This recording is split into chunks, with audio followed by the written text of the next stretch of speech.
We estimate that in Europe, there's roughly 1,300 tons of plastic and another 1,300 tons of lead that ends up every year in our rivers due to the loss of fishing bait.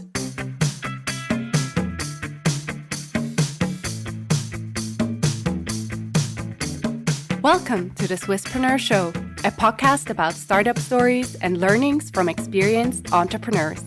If you enjoy listening to our show, make sure to follow the podcast and leave a rating. And now, here's your host, Sylvan.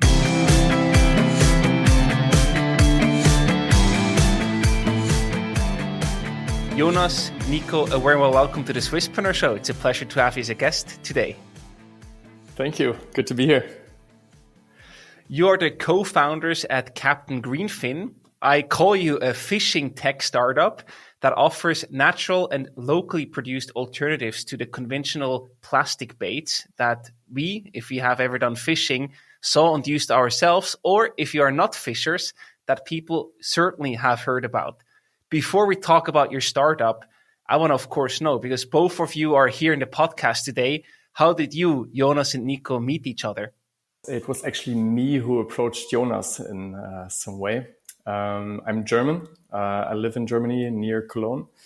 And I formerly, before Capt'n Greenfin, I had my own organization for organizational development and consulting, mainly coming out of COVID, focusing lots on remote work and agile teams. And I started my own initiative in sustainable fishing as I'm a passionate fisherman. And therefore, coming from agile products, I was building a community and testing out different stories, different messages, and also how people react if they need to pay for sustainable solutions. And therefore, I also got to know quite a good amount of the industry and the main players, and got a feedback and status quo of how the fishing industry is ticking currently towards sustainable solutions. And I came across the hashtag sustainable fishing that also Jonas and his brother used back then on a very, very tiny Instagram account. And they had a picture, a very bad picture at that point, but a very, very good caption that said, we are currently working on the first 100% biodegradable plastic lures. And at that point, I knew if that is possible, if you guys really found a solution to that, I want to be in touch with you guys and understand more about the product and how we can collaborate. And I reached out via Instagram, and Jonas and I connected. We had a very, very good understanding of each other, had the same questions in mind, very good matching entrepreneurial spirit. And we took it from then. And now it's 1 year has passed. And at the same time, we also met Gabriel Baldinger. He's the third driving force behind Capt'n Greenfin. And the story behind him was that we were actually looking to outsource our product development, as we didn't have the skill in-house. And I saw how expensive it was and how important it will be going forward to have this skill as a core skill in-house. So I asked around at professors from the Industrial Design School from Bern if they know somebody. And one of the professors then gave me the contact of Gabriel, one of our most promising students who has just won the Green Product Award. And we met once, and it was immediately a match. And the rest is history. He's now our product guy. He's also a perfect fit because he has a polymer and design background, and also because he's older than Nico and me. He already has 3 kids. For a lot of Lebenserfahrung and good connections. Amazing. So it really seems that with all 3 co-founders, it was love at first sight that brought you together, and your personal interest in the industry or the topic. And I wonder, Jonas, when you initially started the company, you were a bit ahead of your 2 co-founders. What motivated you to start your company, to start Capt'n Greenfin? Deep down in myself, I always knew that I want to start my own company one day. And I had tried different things. The burning was like kind of fading away out of the most projects after 3 to 6 months. And when I became aware of that problem in the fishing industry, I was hooked right away. I wanted to buy plastic-free fishing baits for me and my two brothers, and I couldn't find any because they do not exist. I saw that the huge industry hadn't had really any real innovations in the last decades, and all the materials that are used at the moment are PVC, TPA, lead, so all the kind of materials that should not end up in our rivers and lakes. And we estimate that in Europe, there's roughly 1,300 tons of plastic and another 1,300 tons of lead that ends up every year in our rivers due to the loss of fishing bait. And yeah, I was hooked. The thought that nobody could make plastic-free fishing baits kept me awake at night. And I started testing hundreds of materials in my kitchen, and I knew that nowadays it has to be possible to develop new sustainable materials that don't pollute our waters when lost. And I see us kind of like pioneers, like Tesla in the automotive industry or Patagonia in clothing, that we need to show the fishing industry that there's a demand for sustainable fishing products produced in Europe. I love that. I think that's a wonderful story of being born as a company. And Nico, before you said, when this is possible, I want to be part of it. So the timing is naturally a very important key success factor of any company out there. So why is the timing right to be working on Capt'n Greenfin right now? I think I could take the first part of that question. So the market timing is in my opinion perfect, because the shift is happening as we speak. There's already countries like Denmark, England, parts of Spain, the Netherlands, where lead products, for example, are banned. And to the industry, it's pretty clear that by 2027 there will be an EU-wide ban of lead products. And also other materials such as fluor or toxic softeners that are nowadays used in the fishing industry are up for talks. Plastic has not been yet up for debate, but there was no Capt'n Greenfin there until now. But I'm sure that with the Greenfin protein material that we have on the market already and the new materials that we have in our pipeline, this debate will be held. And yeah, Europe is pushing really hard to ban all kinds of single-use plastic items. And technically, a fishing bait is a single-use plastic item that often gets lost in our waters. So I think if we, also the fishing community, wants to keep fishing, we need to come up with products that don't harm our nature when lost. And also fishermen in general, they really care about their environment. There's thousands of initiatives Europe-wide where they do recreational work, cleanups, or support the ecosystem in a general. But what fish do not have at the moment is eco-friendly fishing products that don't pollute the waters. So the most fishermen that we speak to, they believe that our way is the future. And also a big part is the steps that the research and development in the biodegradable industry in Switzerland has taken. So there's a huge cluster know-how developing in Switzerland, and we were able to partner up with one of the leading Swiss institutes for polymer engineering, the IKT. And yeah, I'm really confident that together with them we can create a change. I was thinking for a moment there before Jonas jumped in, because I was thinking there's two sides on that question. Like when you ask for why is it the right timing right now, there are external factors, some like Jonas just presented, like for example the regulations, the mindset of fishermen, or the R&D status quo throughout this space that we are working in the clean tech work. But on the other hand, I also had just a thought that came to my mind that we are also creating the right timing in some way, because we show what's possible, and that opens up new possibilities in the minds of fishermen as well. Because before we launched our products last year, nobody thought this was possible to really make biodegradable plastic alternatives to the baits. And therefore, I also like to think of that question that we also, maybe with a little bit of energy of our initiative, we can also create the right timing just by showing customers as well as industry leaders that it's possible in some way to create alternative products. 100%. And this combining with the general shift in the market due to regulations, that's a very powerful spot to be in. So I also wonder, what are some of the milestones that you have recently achieved as a team that you can share with us here today? What we like to do is we always think about our activities in 3 areas, I would say. One is the marketing one is the product one, and one is the backbone. Maybe I can start with marketing and backbone, and you add to that, Jonas, with product side.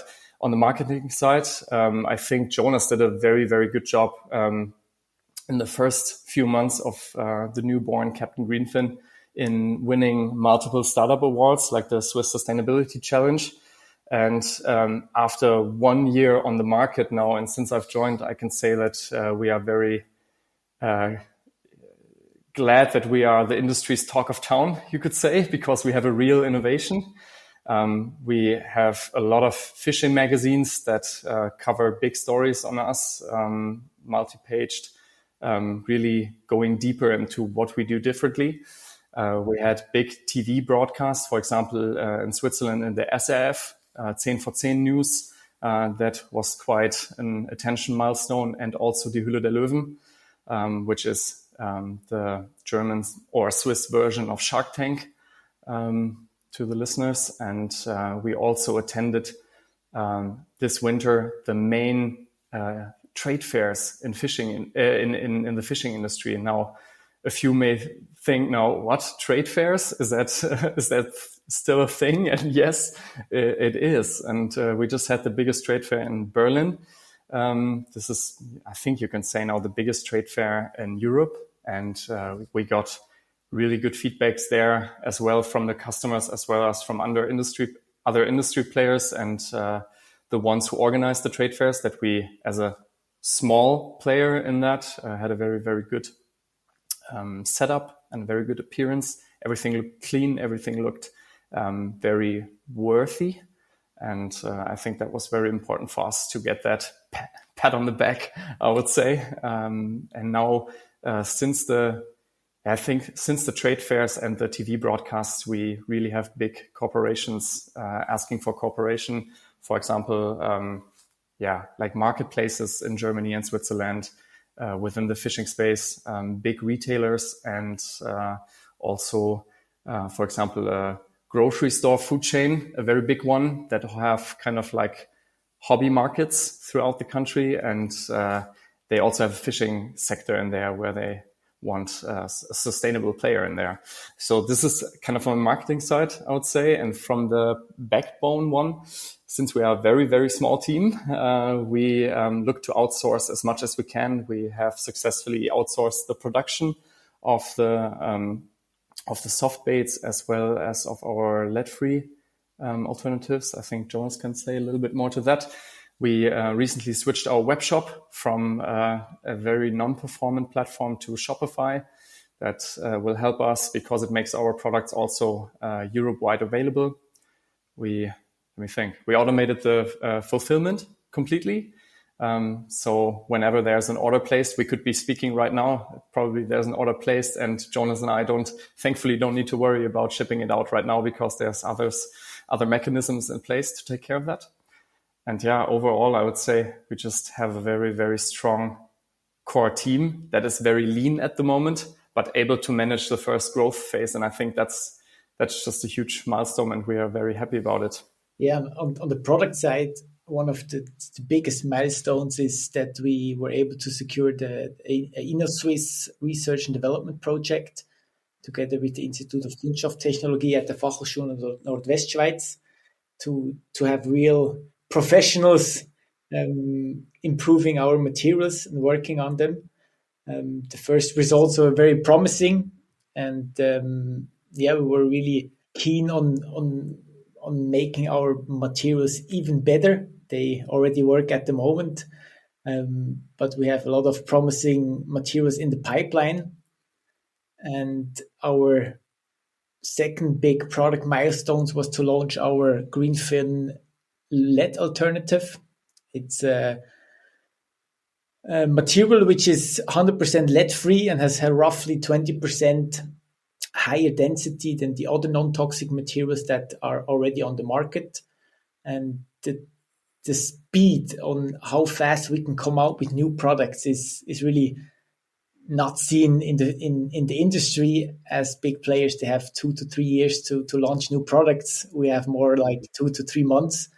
But as we have the whole prototyping around burn, and then we can do an early test phase with the Instagram community, we can launch new products in a really fast speed. That sounds perfect. And Nico, you said before you joined Capt'n Greenfin, you did your market analysis. You saw how the fishing market was developing. And I wonder, how does the competitive landscape out there look like? Before you, there was no real solution with a plastic-free solution out there. How does that look today? Are there other movers heading in that same direction as Capt'n Greenfin? I would say the status quo right now is that definitely 99% of the fishing products are produced in Asia. Like Jonas said, they have very, very long development cycles. We are very fast in that case. Also producing in Asia, obviously, coming from the sustainability side, creates long distance transportations. If you walk into a fishing store today, you will see lots of plastic packaging as well. Like small products are packaged in huge plastic blisters in order to make them appear nicer. And they use doubtful materials. When I was doing the research and I was getting to know the industry, there were first movers that were producing, for example, in Germany. So for them, sustainability came from, okay, we produce in Germany, for example, lower transportation, but they were still using like plastics and silicone.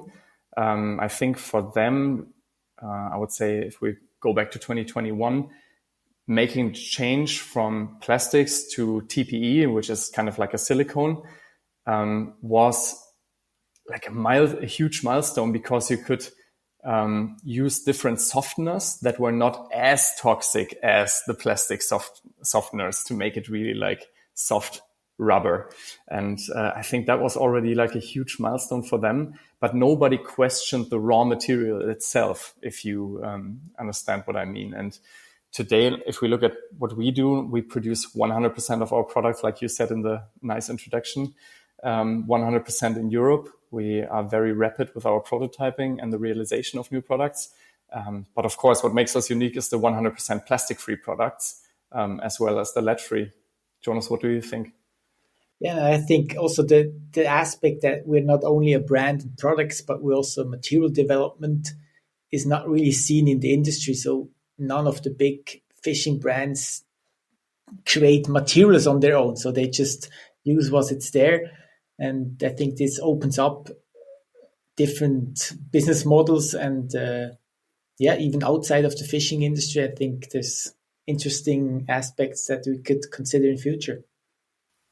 And I mean, you precisely asked for, is there anyone out there doing the same? Not that we've heard of, and not that it's on the market. Like, we are the only ones available on the market right now. Also because it's not really easy of what we're doing. You heard Jonas' story, like before me joining, he was already 2 years with material experts and researching on the base material that we based our products on last year. And we have a patent now on our materials as well. And I think that's, good situation for us at the moment to be really pioneering in that space. I love that, because it adds an additional protection for you and potential investors that might want to join your journey. Talking about that, you are currently fundraising. You want to, raise some money from investors. First of all, how much money are you looking for, and what will the money be used for? Yes, so we're looking for 150,000 Swiss francs to close our first investment round, who is 300,000. So more than half of the funds we have already closed with local business angels. But many customers and supporters contacted us if they couldn't invest in Capt'n Greenfin with smaller tickets. And as we saw that there is the possibility to partner up with the syndicate that gives the advantage to do those investor poolings. We thought, let's close out the round like this. And with additional money, we have enough runway to finish our research and development projects, to launch our products and establish the brand in Switzerland and in Germany. And with the setup that we have currently, we're also able to expand to the Nordics, which is a very interesting market for us, as they are farther ahead in the environmental thinking. I'm really confident that we have the possibility to get a significant market share of the growing $1 billion bait segment in Europe, and then expand further. And the money is needed to scale the production of the soft baits, to launch new products, pay for the patents, and the marketing side. I'm sure Nico has a lot of plans. I mean, luckily, so far we were able to be very defensive on our marketing budgets because we had a very good amount of organic marketing that came from our innovation degree and uniqueness in some way. Like I said, the TV productions and also the magazines came in quite handy there. And we were able, like if I speak about online marketing, we were able to do a lot of A/B testing and test smaller campaigns to test different marketing strategies, different messages. So that was last year to find out. And this year, as we have now switched to the new web shop, we have a very broad portfolio that makes every fisherman happy, I think. In some way, everybody can find something. We can now increase our budgets. So I think marketing budget will also be a point. And as we are now only selling direct to consumer, and as I mentioned, more retailers coming in, also the point of sale displays will be a topic that we need to focus on this year. Amazing. That sounds like the perfect spot to be in. You have inbound interest from your community, from users of your product who want to also become shareholders and investors. And for anyone who wants to know more about how Capt'n Greenfin works, study your pitch deck and your investment proposal, they can sign up for the Swisspreneur Syndicate deal flow to receive all your information and then make their own assessment and investment decision. So we're really excited to have you on board, guys. And of course, none of this is any investment advice, but just for informational purposes only. And to wrap up the episode today, I also want to take a look a bit behind the two guys here in the podcast, the business guys, the startup founders, to actually go a bit more in, back in your personal history. I have 3 questions that I want to ask both of you individually. Let's start with you, Jonas. What was your summer job as a teenager? As a summer job, so as I studied, I always needed a summer job, and me and my brothers, we wanted to buy a bigger fishing boat. And in order to make both happen, we started offering guided fishing trips on our Lake Morton, and that worked quite good. And we were able to buy us, or to finance us, our new fishing boat that we are currently enjoying. Cool. What was your summer job, Nico? As a teenager, I can think of 2 actually. Number 1 was waiting at a beer garden, which was a very, very good school to go through, dealing with many customers at the same time. And my family actually had an outdoors store. So for hiking, mountain biking, skiing, all kinds of that. And I was working in there, and also did the trade fairs together with my dad and the team, which now comes in very handy because I'm quite trade fair savvy. Perfect. You know all the tricks.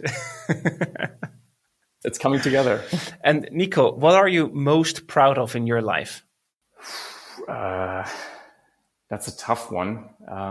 I would say that before Capt'n Greenfin, I was already self-employed. I quit my job in 2020 after being 6 years in a bigger corporation. And I would say I'm most proud of being true to myself in the work quest. And since then, I had a very good ear for my internal voice to put the energy into projects I really care about. Yeah, I think that's what I'm proud about. What is it for you, Jonas? For me, I think it's to have had the courage to quit my job in the beginning of 2022 and go all in this adventure. So for me, it's really all in. All my money, my savings, everything is in there. So I think you want to make it work. Exactly. And what is a surprising fact that people don't know about you? Let's start with Jonas again. For me, I think you cannot see me at the moment, but most of you wouldn't probably believe that once I played on a quite high level American football in Switzerland. It was quite a while ago, so I lost quite a few pounds of muscle. That's indeed surprising. Cool. And what is it for you, Nico? Too much fishing, Jonas.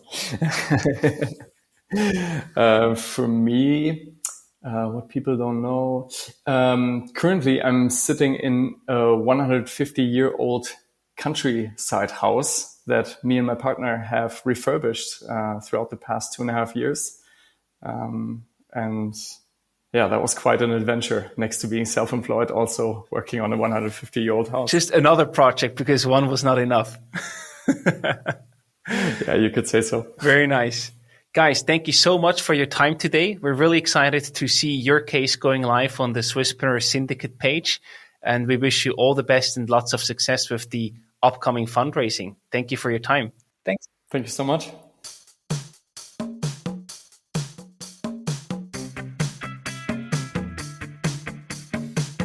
We hope you enjoyed today's episode. If you did, you can support us by rating our show on Apple Podcasts. This way, we can reach an ever-growing number of aspiring entrepreneurs.